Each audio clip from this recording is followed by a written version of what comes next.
आज हम पढ़ेंगे संगम काल। संगम काल का जो समय काल रहा है वो 100 एडी से लेकर के 250 एडी तक रहा है। अच्छा, संगम काल, संगम किसे कहते हैं? तो जब तीन नदियाँ मिलती हैं, है ना, उसे भी संगम कहा जाता है। जब दो नदियाँ मिलती हैं उसे भी संगम कहा जाता है। ठीक है, जब कोई मिलता है तो उसे संगम कहा जाता है। जैसे सभा, सभा को भी क्या कहा जाता है? संगम कहा जाता है। अच्छा, इस काल को संगम काल क्यों कहा जाता है? क्योंकि इस काल के अंदर 3 महासभा हुई, जिस वजह से इस काल को क्या कहा जाता है? संगम काल कहा जाता है। संगम काल, जैसे हम कहते हैं ना कि प्रयागराज के अंदर 3 नदियों का संगम है, 3 नदियों का क्या है? मिलन है। ठीक है, तो ये 3 संगतियाँ जो थी कहाँ कहाँ हुई, ये काफ़ी महत्वपूर्ण है। एग्ज़ाम में काफ़ी ज़्यादा इससे क्वेश्चन बनते हैं। तो 3 संगतियाँ जो हुई थी, एक हुई थी दक्षिण मथुरा, दूसरी कपाटपुरम और तीसरी मदुरई। दक्षिण मथुरा की बात करें, फ़िलहाल में ये जल के अंदर डूब चुकी है।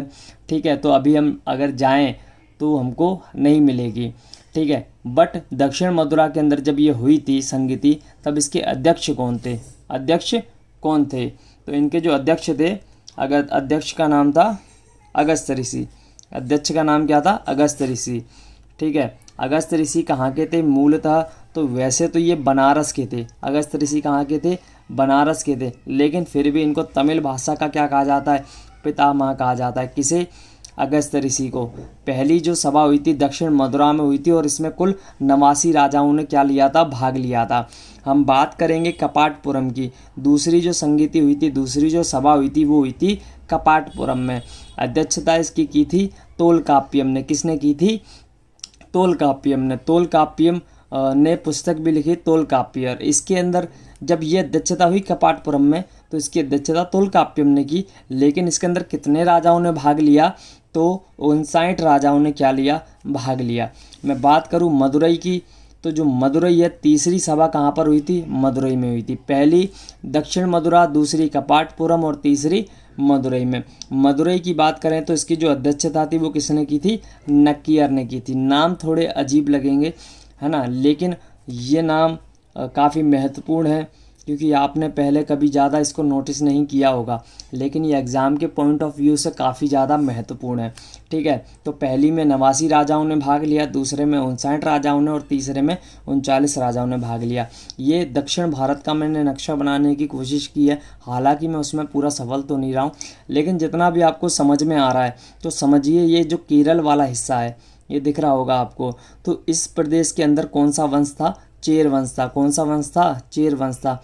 और फिर बात किया जाए हम इस वाले प्रदेश को, तो यह चोल वंश था। और यहाँ पर बात किया जाए तो पांड्य वंश। चेर वंश, चोल वंश, पांड्य वंश। उस समय 3 वंश थे, चेर वंश, चोल वंश, पांड्य वंश। चेर वंश, चोल वंश, पांड्य वंश। अच्छा, चेर वंश की बात की जाए तो राजकीय चिन्ह, हमने राजकीय चिन्ह कही हो, तो राजकीय चिन्ह कौन सा था चेर का? तो धनुष। चेर का राजकीय चिन्ह क्या था? धनुष। चोल का राजकीय चिन्ह क्या था?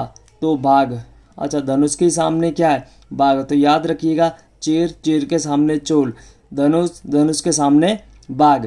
बात की जाए पांडवंश की, तो पांडवंश की जो राजकीय चिन्ह था वो मछली या फिर माछली, मछली या फिर माछली थी। ठीक है, तो जैसे कि बात की जाए चेर वंश की, सबसे पहले हम किसकी बात करेंगे?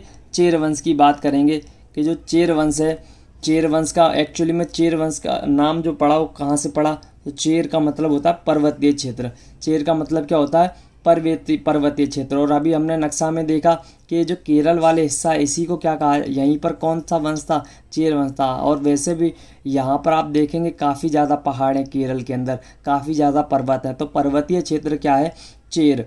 ठीक है, तो चेर वंश की जो राजधानी है, एग्ज़ाम में काफ़ी ज़्यादा पूछी गई है, तो ऑप्शन के अंदर वंजी ज़्यादा हमें देखने को मिलती है। वंजी या फिर कराल या फिर करूर। राजकीय चिन्ह की बात की जाए चेर वंश का भी, फिलहाल हमने देखा था धनुष। क्या? धनुष। तो धनुष जो है वो चेर वंश का राजकीय चिन्ह है। और अच्छा, चेर पद की सबसे पहले हमें जानकारी कहाँ कहाँ से मिली है? तो याद रखिएगा, चेर पद की जो जानकारी मिली है हमें ऐत्रेय ब्राह्मण पद में से, ऐत्रेय ब्राह्मण पद में से। और जो शिलालेख की बात की जाए, अशोक का दूसरा शिलालेख, उसमें केरल पुत्र का उल्लेख हमें मिलता है। केरल पुत्र का हमें उल्लेख मिलता है। अच्छा, प्रमुख शासक कौन कौन हुए हैं, प्रमुख शासन कौन कौन हुए हैं अगर ध्यान से देखा जाए तो उदयन जरेल, क्या नाम है, उदयन जरेल। ये उदयन जरेल इतने ज़्यादा प्रमुख शासक रहे हैं कि ऐसा कहा जाता है महाभारत में जो युद्ध हुआ था तो इन्हीं ने क्या कराया था, भोजन कराया था। क्या कराया था, भोजन कराया था। बात की जाए सेनगुट्टवन की, क्या नाम है, ये खास करके याद रखिएगा, सेनगुट्टवन। सेनगुट्टवन ने क्या किया था, तो कणगी पूजा की शुरुआत की थी। किसकी, कणगी पूजा की शुरुआत। कणगी क्या मतलब पत्नी, क्या पत्नी, पत्नी पूजा की शुरुआत किसने की थी, पत्नी पूजा की शुरुआत किसने की थी, तो पत्नी पूजा की शुरुआत की थी सेनगुट्टवन ने। किसने, सेनगुट्टवन ने। ये अपनी पत्नी की पूजा करते थे, ठीक है, और काफ़ी लोग इनसे प्रेरित भी हुए। अच्छा, हालांकि बात की जाए सेनगुट्टवन ने, इनको लाल चेर के नाम से भी क्या जाना जाता था, लाल चेर के नाम से भी जाना जाता था। एक और इस वंश के अंदर राजा हुए हैं, शासक हुए हैं आदिगमान, जिन्होंने गन्ने की खेती की। किसकी खेती की, गन्ने की खेती। और ये गन्ने की खेती की वजह से ही क्या आदिगमान जाने जाते हैं। 3 राजा हैं, उदयन जरेल, सेनगुट्टवन और आदिगमान। उदयन जरेल, सेनगुट्टवन और आदिगमान। उदयन जरेल सबसे प्रमुख शासक महाभारत के समय थे। सेनगुट्टवन कणगी पूजा के लिए फेमस हुए, पत्नी पूजा के लिए फेमस हुए। आदिगमान गन्ने की खेती के लिए हुए, ठीक है। अब बात की जाए पांड्यवंश की, किसकी, पांड्यवंश की। पांड्यवंश की बात अगर की जाए तो पांड्यवंश की राजधानी, पांड्यवंश मतलब पुराना देश, राजधानी थी इसकी मदुरई। राजधानी क्या थी, मदुरई। किसकी राजधानी मदुरई थी, पांड्यवंश की राजधानी क्या थी, मदुरई।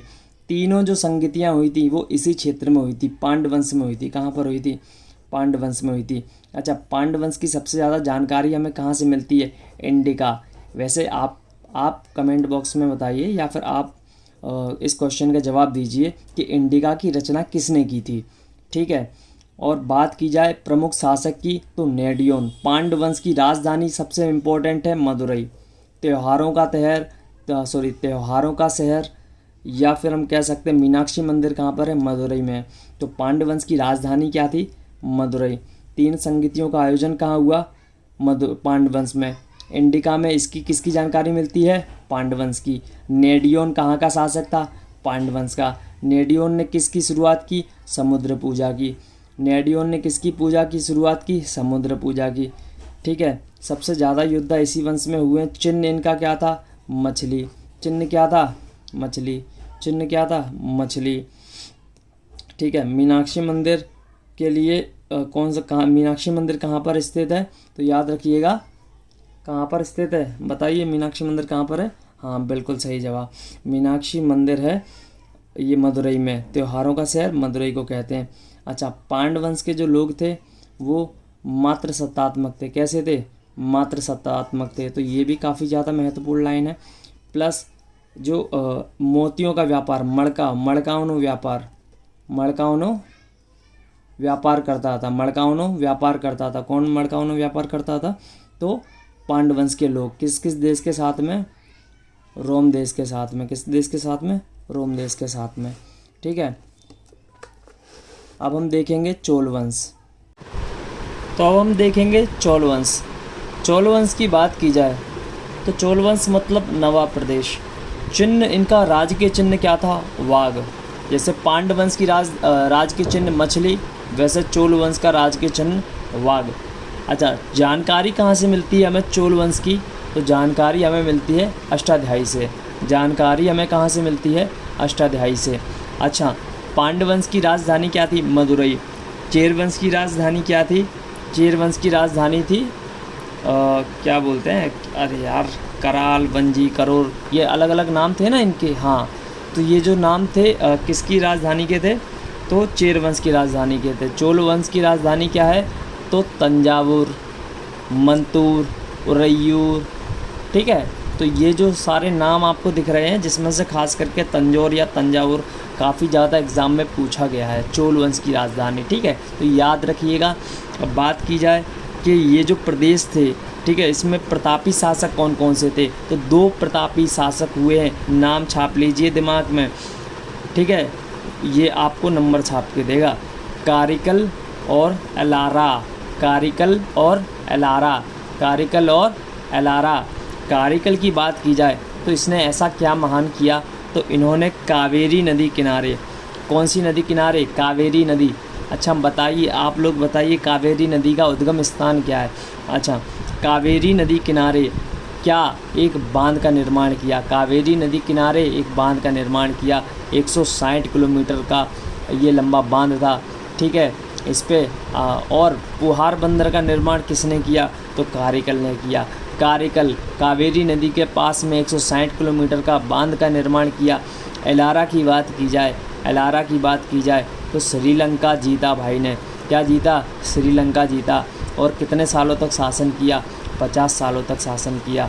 50 सालों तक श्रीलंका को जीतकर 50 सालों तक शासन करने वाला कोई राजा था, उसका नाम था एलारा, एलारा, ठीक है। कौन कौन से बंदरगाह फेमस बंदरगाह थे, तो याद रखिएगा उरई बंदरगाह,